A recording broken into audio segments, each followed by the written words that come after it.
Hello साथियों, कैसे हो आप सभी लोग। मैं एक बार जितेंद्र आपके अपने यूट्यूब चैनल तैयारी प्लस में आप सभी का स्वागत करता हूं। आज हम लोग स्टार्ट करने वाले हैं प्रॉफिट और लॉस, लाभ और हानि। ये आरआरबी, एनटीपी, एसएससी, यूपी के गवर्नमेंट सारे एग्जाम के लिए ये स्पेशल क्लास स्टार्ट कर रहा हूँ। मैं आप लोगों को इसमें इस तरीके से मैथ पढ़ाऊंगा जिससे कि आप लोग उस मैथ को बिल्कुल आसानी से सीख जाएं। अभी तक आप लोगों के लिए ये मैथ कठिन इसलिए लगती थी, आप लोग चीज़ों को सोचते दूसरे हिसाब से थे और करते दूसरे हिसाब से थे। लेकिन मैं आप लोगों के सोचने का तरीका चेंज करूंगा जिससे कि आप लोगों को मैथ बिल्कुल आसान हो जाए। मैथमेटिक्स से अगर आप लोगों को सीखना है तो बस आप लोगों को जोड़ घटाव गुणा भाग आना चाहिए। बाकी जो भी चीज़ें हम लोगों की रियल लाइफ में होती हैं, बस जो हम लोगों का कॉमन सेंस होता है बस उसी का यूज करना है। बाकी मैथमेटिक्स इतना आसान हो जाएगी कि आप लोगों के लिए उसकी कोई सीमा नहीं है। आप लोग क्या करते हैं, आप लोग चीज़ों को रियल लाइफ से रिलेट नहीं करते हैं, जिससे कि आप लोगों को चीज़ें मैथमेटिक्स की कठिन लगती हैं। जब हम चीज़ों को रियल लाइफ से रिलेट करके पढ़ेंगे तो मैथमेटिक्स हम लोगों के लिए आसान होती चली जाएगी। तो हम लोगों को वही बेसिक बेसिक से कॉन्सेप्ट अप्लाई करना है जो हम लोगों के रियल लाइफ में होते हैं। फिर देखिएगा ये मैथमेटिक्स आपके लिए कितनी आसान होने वाली है। तो चलिए आज हम लोग शुरू कर रहे हैं प्रॉफिट और लॉस। तो प्रॉफिट और लॉस सीखने के लिए पहले हम मुझे कुछ बेसिक कॉन्सेप्ट की जरूरत होगी। इसके कुछ टर्मोलॉजी होती है जो हमें सीखना है। एक तो सबसे पहले सीपी होता है, कास्ट प्राइस मतलब क्रय मूल्य। एक एसपी होता है, सेलिंग प्राइस मतलब विक्रय मूल्य। एक एमपी होता है, मार्क्ड प्राइस मतलब अंकित मूल्य। एक प्रॉफिट लॉस और डिस्काउंट। ये जितने भी टर्म है पहले इन टर्म का हम लोग बेसिक समझ लेते हैं कि ये कैसे क्या होते हैं। अगर आप लोग इतना सीख गए तो बस प्रॉफिट और लॉस में कुछ नहीं है, बिल्कुल आसान सा चैप्टर है। बस जो जो चीजें आप लोगों को सिखाता चलूँ सीखते जाइएगा। इसके बाद आप लोग किसी भी बुक का क्वेश्चन उठाइएगा, बिल्कुल आसानी के साथ लगेगा। ठीक है, चलिए स्टार्ट करते हैं। तो देखिए मैं एक सिंपल सा एग्जांपल ले रहा हूँ। आप लोगों को इसमें एक शॉपकीपर बन के एक दुकानदार की तरीके सोचना है, क्योंकि प्रॉफिट और लॉस किसे होता है? जो सामान बेचता है। जो सामान बेचेगा या तो उसे लाभ होगा या हानि होगी। और सामान बेचता कौन है? दुकानदार। तो जब आप लोग चीजों को दुकानदार के हिसाब से सोचेंगे तो वो चीजें आप लोगों के लिए आसान हो जाएंगी। देखिए मैं आप लोगों को कुछ सिखाता हूँ। तो जैसे मान लिया कि आप लोग मार्केट गए, आप दुकानदार हैं, ठीक। आप मार्केट गए और मार्केट से कोई वस्तु 100 रुपए की खरीद करके लाए। मार्केट से वो वस्तु 100 रुपए की खरीद के लाए। लेकिन जहां आप मार्केट गए होंगे तो जो वस्तु 100 रुपए की मिली उसमें से कुछ तो हम लोगों का भाड़ा लगेगा, किराया। उसका हमें कुछ ना कुछ किराया लगेगा, मतलब ट्रांसपोर्टेशन चार्ज लगेगा। मैंने मान लिया कि वो ट्रांसपोर्टेशन चार्ज कितना है? 20 रुपए है। कितना है? 20 रुपए। तो 100 रुपए की तो तुम्हें वो वस्तु मिली और उसमें किराया कितना लग गया? 120। मतलब कितना किराया लग गया? 20 रुपए। तो वो वस्तु आप लोग आपके लिए कितने की पड़ी? 120 रुपए की। वो वस्तु आपके लिए 120 रुपए की पड़ी। मतलब 120 रुपए की टोटल आप लोग उसमें उस वस्तु में लगे। तो जो ये मेरे टोटल 120 लगे, इसी को बोलता हूं मैं सीपी। इसी को मैं क्या बोलता हूं? सीपी। इंग्लिश में कास्ट प्राइस, ये मेरी होती है सीपी। अगर जितनी वस्तु की मेरी जो लागत होती है उसको मैं बोलता हूं सीपी। जो मेरी वस्तु की लागत होती है उसको मैं बोलता हूं सीपी। हिंदी में बोलते हैं क्रय मूल्य। ये बात समझ गए? ठीक। अब इसके आगे चलते हैं। और ये 120 रुपए की वस्तु लाए और आप एक दुकानदार हो। तो 120 की वस्तु लाए और उस 120 की वस्तु को उसमें से आपने 30 रुपए का प्रॉफिट लेकर के उसको 150 की बेच दिया। 120 रुपए की लाए थे, उसमें से 30 रुपए आपने प्रॉफिट लिया और उसको 150 का बेच दिया। तो जो मेरा ये 150 हो गया, ये मेरा क्या हो गया? एसपी। इसी को हम लोग बोलते हैं सेलिंग प्राइस। क्या बोलते हैं? इसी को हम लोग बोलते हैं सेलिंग प्राइस। हिंदी में बोलते हैं विक्रय मूल्य। विक्रय मूल्य। यहाँ से आप लोगों के लिए दो टर्म क्लियर हुए। जो मेरे सामान की कुल लागत होती है वो मेरा क्या होता है, सीपी। और जितना प्रॉफिट लेने के बाद मैं उस वस्तु को बेच देता हूं वो मेरी क्या हो जाती है, सेलिंग प्राइस। या तो मुझे इस जो 120 रुपए की ये वस्तु है, या तो मैं इसको प्रॉफिट में बेचूंगा, या फिर मान लिया मैंने इसको क्या, मैंने 20 रुपए की, मुझे इस वस्तु पे हानि हो गई, तो मैंने इस वस्तु को कितने की बेचा होगा, फिर 100 रुपए की। 120 रुपए की लाया और मुझे 20 रुपए की हानि हो गई, तो मैं इस वस्तु को कितने की बेच रहा हूँ, 120 में। तो मैं सॉरी कितने की बेच रहा हूँ मैं इस वस्तु को, 100 रुपए पर। तो देखो अगर एक वस्तु कोई लाए, या तो उसमें मुझे प्रॉफिट होगा या तो मुझे लॉस होगा। अगर सीपी से वस्तु का एसपी ज्यादा है तो मुझे क्या होगा, लाभ होगा। यदि सीपी एसपी से, यदि एसपी मेरा क्या है, कम है, किससे, सीपी से, तो मुझे क्या होगा, हानि होगी। यदि मेरा एसपी ज्यादा है, किससे, सीपी से, तो मुझे लाभ होगा। लेकिन यहाँ पर आप लोग एक चीज गौर कर रहे होंगे कि जो भी मुझे या तो लाभ हो या तो हानि हो, वो मुझे किस पर होगा, किस पर हो रहा है, सीपी पर। अगर मुझे 30 रुपए का लाभ हो रहा है तो मुझे किस पर हो रहा है, सीपी पर। मैं 120 से कहां पहुंच गया, 150 पर। मुझे हानि हो रही है 120 से, मैं कहां पर पहुंच गया, 100 पर। तो मुझे जो भी होगा या तो मुझे लाभ होगा या तो मुझे हानि होगी। लेकिन चाहे लाभ हो या हानि हो, वो मुझे किस पर होगी, सीपी पर। तो अब यहां से एक बात आप लोगों को ये याद रखनी है कि चाहे मुझे लाभ कैलकुलेट करना हो, लाभ परसेंटेज या हानि परसेंटेज, वो मेरी बेस क्या होगा, मेरा सीपी होगा। ठीक, इतनी बात क्लियर हुई। मुझे लाभ हो या हानि हो, वो मुझे किस पर होगा, सीपी पर। इतनी बात समझ गए। अब देखिए यहां से एक चीज मैं और ये समझाना चाह रहा था कि जैसे मान लिया कि तुमने इस वस्तु को 30 रुपए के लाभ पर बेच दिया, तो क्या हो गया तुम्हारा, ये एसपी कितना हो गया, 150। तो यहां से एक चीज बताना, जो तुम्हारा एसपी है उसमें क्या क्या शामिल है। एक तो सीपी, ये 120 रुपए, ये तुम्हारे शामिल है। और साथ में क्या शामिल है, लाभ, मतलब 30। तभी तो मेरा एसपी कितना बन रहा था, 150 बन रहा था। तो यहां से एक चीज और समझ गए होंगे कि यदि मैं सीपी में लाभ जोड़ देता हूं तो मेरा क्या निकल आता है, एसपी निकल आता है।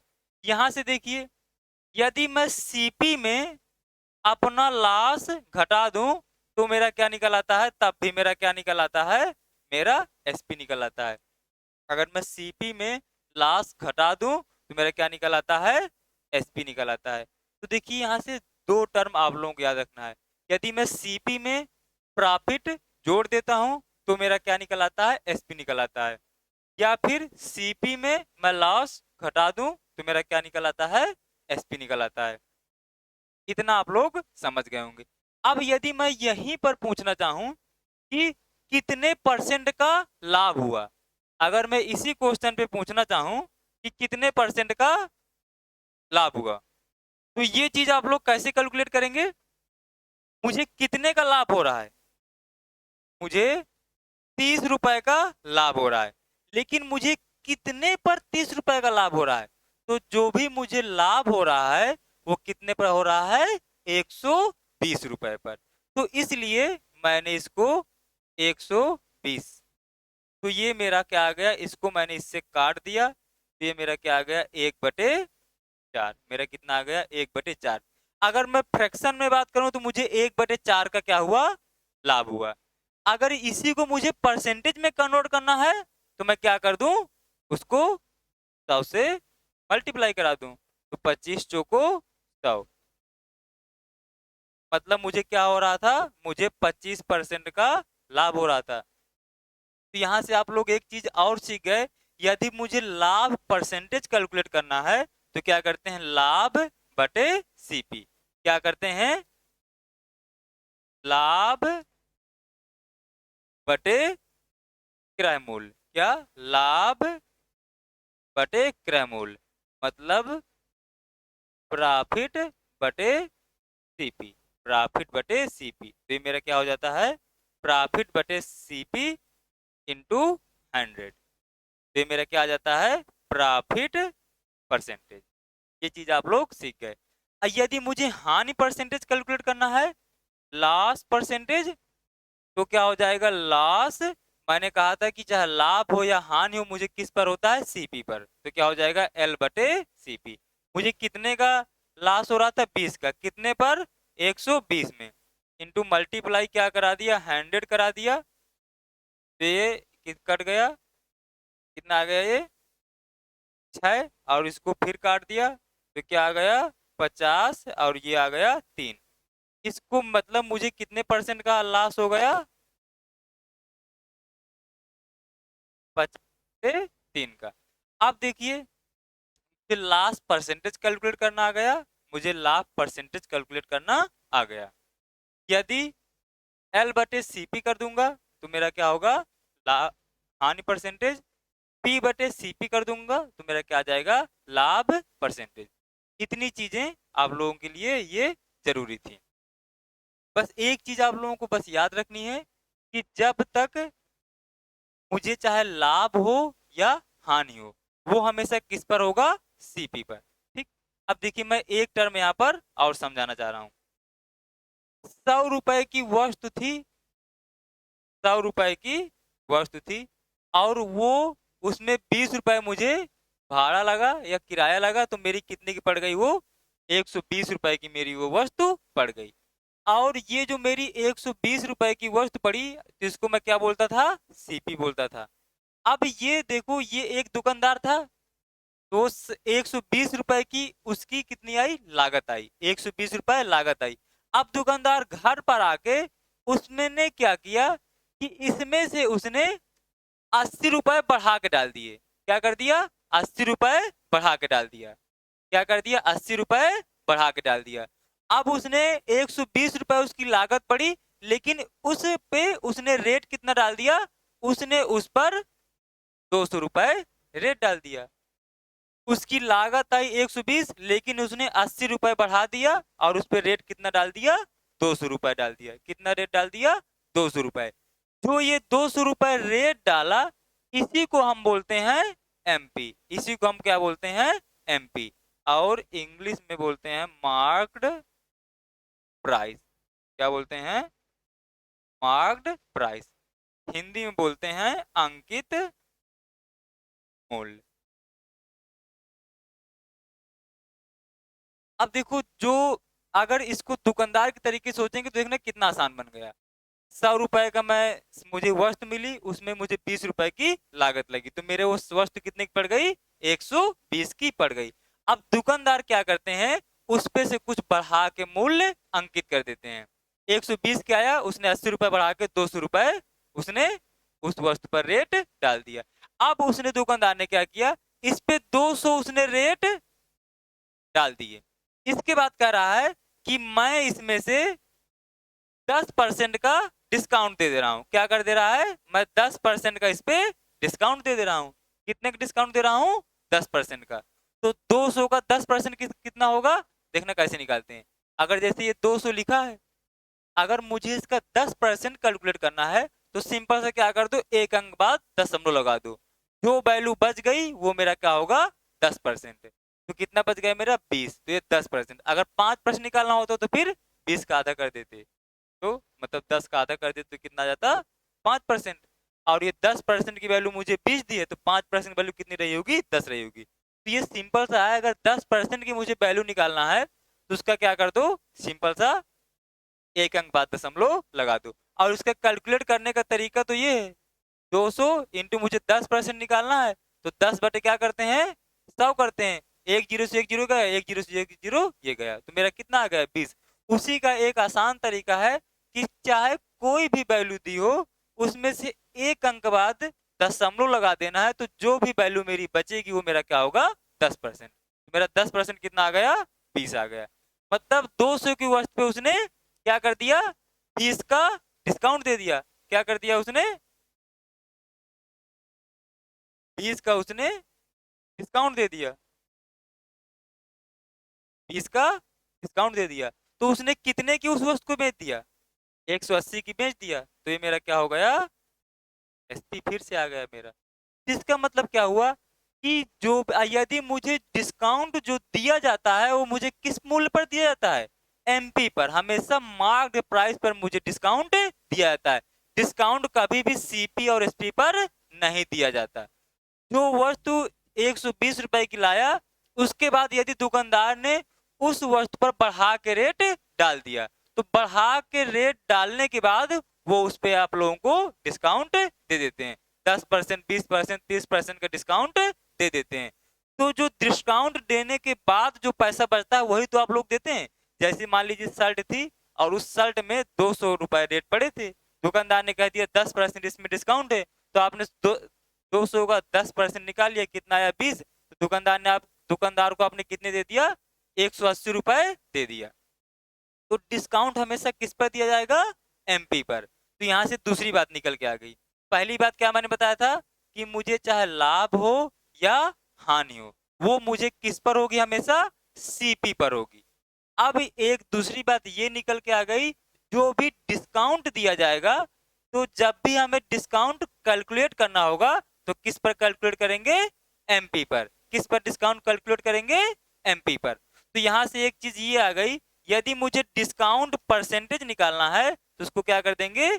डी बटे एमपी इंटू 100। तो यहां से मेरा क्या आ जाता है? ये डिस्काउंट परसेंटेज मेरा आ जाया करेगा। इतनी बात आप लोग सीख गए? ठीक। अब चलिए, इतनी ये जो टर्म थी आप लोगों के लिए सीखना जरूरी था। अब देखो, वो वस्तु 120 रुपए की लाया था, अब आपको उसने कितने की दे दिया? उसने आपको वस्तु 180 रुपए की दिया 10% का डिस्काउंट देने के बाद। तो 120 की लाया, 180 की बेच दिया, तो उसे कितने रुपए का प्रॉफिट हुआ? 60 रुपए का उसको फिर भी प्रॉफिट हो रहा है। डिस्काउंट देने के बाद भी उसको 60 रुपए का प्रॉफिट हो रहा है।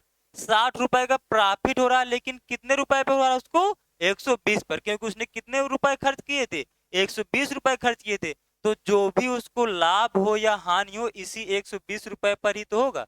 जैसे मान लो आप एक दुकानदार हैं, तो जितने का आप सामान खरीद करके लाएंगे, तो उसी पर तो आप कैलकुलेट करते हैं कि मुझे लाभ हो रहा है या हानि हो रही है। तो बस वही बेसिक कॉन्सेप्ट यहाँ पर लगा देना है। 60 रुपए का मुझे लाभ हुआ, लेकिन कितने पर? 120 पर। तो इसको मैंने काट दिया, तो मेरा कितना आ गया? 1/, ये मेरा 1/2 आ गया।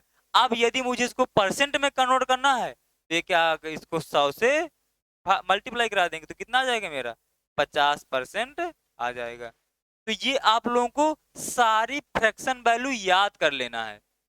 यदि आप लोगों की फ्रैक्शन वैल्यू के बारे में पता ना हो, तो मैंने परसेंटेज में ये सारी चीजें एक एक बेसिक से समझा रखी है, तो मेरा परसेंटेज वाला वीडियो आप लोग जरूर देख लीजिएगा। अगर मुझे परसेंटेज में कैलकुलेट करना है तो करते हैं 100 से मल्टीप्लाई कर देते हैं।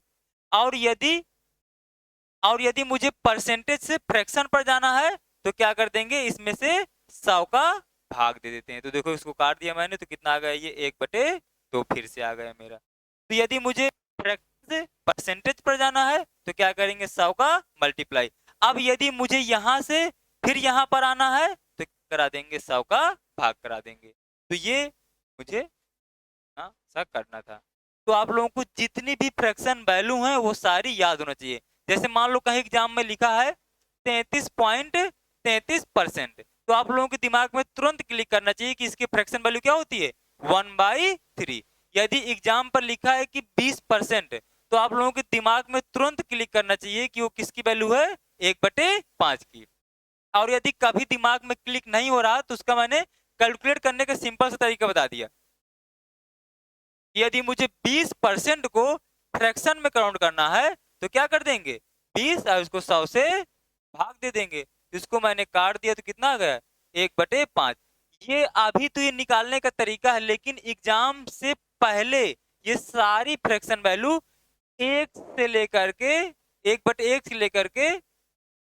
1/30 तक की सारी फ्रैक्शन वैल्यू आप लोगों को तैयार करनी है। और ये मैंने सारे परसेंटेज वाले लेक्चर पर ये मैंने सारी वैल्यू याद करने का तरीका बताया है कि इन चीजों को कैसे आप लोगों को याद रखना है। तो मेरा फ्रैक्शन वाला वीडियो सॉरी परसेंटेज वाला वीडियो एक बार आप लोग जरूर से देख लीजिएगा, तो ये सारी चीजें क्लियर हो जाएंगी। अब इस जितनी भी चीजें अभी तक हमने सीखी उन सारी चीजों को एक जगह समराइज करते हैं। हमने क्या क्या सीखा कि जो मेरी लागत मूल्य आता है, जो मेरा लागत आती है, वो मेरा क्या होता है, सीपी। लागत मूल्य से यदि मैंने उस वस्तु को ज्यादा पर बेच दिया तो मुझे क्या होगा, प्रॉफिट होगा। और जितने पर मैंने बेचा वो मेरा क्या हो जाता है, एसपी हो जाता है। और लागत मूल्य से मैंने जितने कम पर बेच दिया तो मेरा क्या हो गया, मुझे क्या होगा, लॉस हो जाएगा। तो मुझे क्या हो जाएगा, लॉस हो जाएगा। यदि लागत मूल्य से ज्यादा पर बेचूंगा, सिंपल सी बात है यार, यदि लागत मूल्य से ज्यादा पर बेच दोगे तो क्या होगा, सिंपल सी बात है, तुम्हें लाभ होगा। यदि लागत मूल्य 120 लगाया और उस वस्तु को आपने बेच दिया 100 रुपए में, तो सिंपल सी बात, तुम्हें क्या होगा, 20 रुपए का नुकसान हो गया। तो वही क्या कहते हैं, वही सिंपल सिंपल चीजें करना था। इसके बाद यदि तुमने 120 रुपए की वस्तु लाए थे और उसको 200 रुपए में उसमें 200 रुपए अंकित कर दिया, तो तुमने उसमें कितने रुपए बढ़ा दिया, 80 रुपए बढ़ा दिया। तो जो तुमने 200 अंकित किए इसलिए उसको बोलते हैं अंकित मूल्य, क्योंकि उसमें तुमने खुद से रेट डाला। उसका रेट था कितना, 100 रुपए था, 20 रुपए तुमने किराया भाड़ा लगाया तो उसमें 120 रुपए हो गया। लेकिन उसमें तुमने 120 की जगह कितना डाल दिया, 200 डाल दिया, तो उसको क्या बोल दिया, अंकित मूल्य। और इसके बाद जो भी डिस्काउंट दिया जाता है वो किस पर दिया जाता है, हमेशा अंकित मूल्य पर दिया जाता है। बस इतनी ये बेसिक चीज थी। अब हम लोग चलते हैं क्वेश्चन पर। तो साथियों आज के लिए बस इतना ही। जितने भी प्रॉफिट लॉस की बेसिक चीजें थी जो हमें क्वेश्चन में यूज करना पड़ेगा वो सारी चीजें हमने सीख लिए। अब हम लोग कल से स्टार्ट करेंगे इसके क्वेश्चन।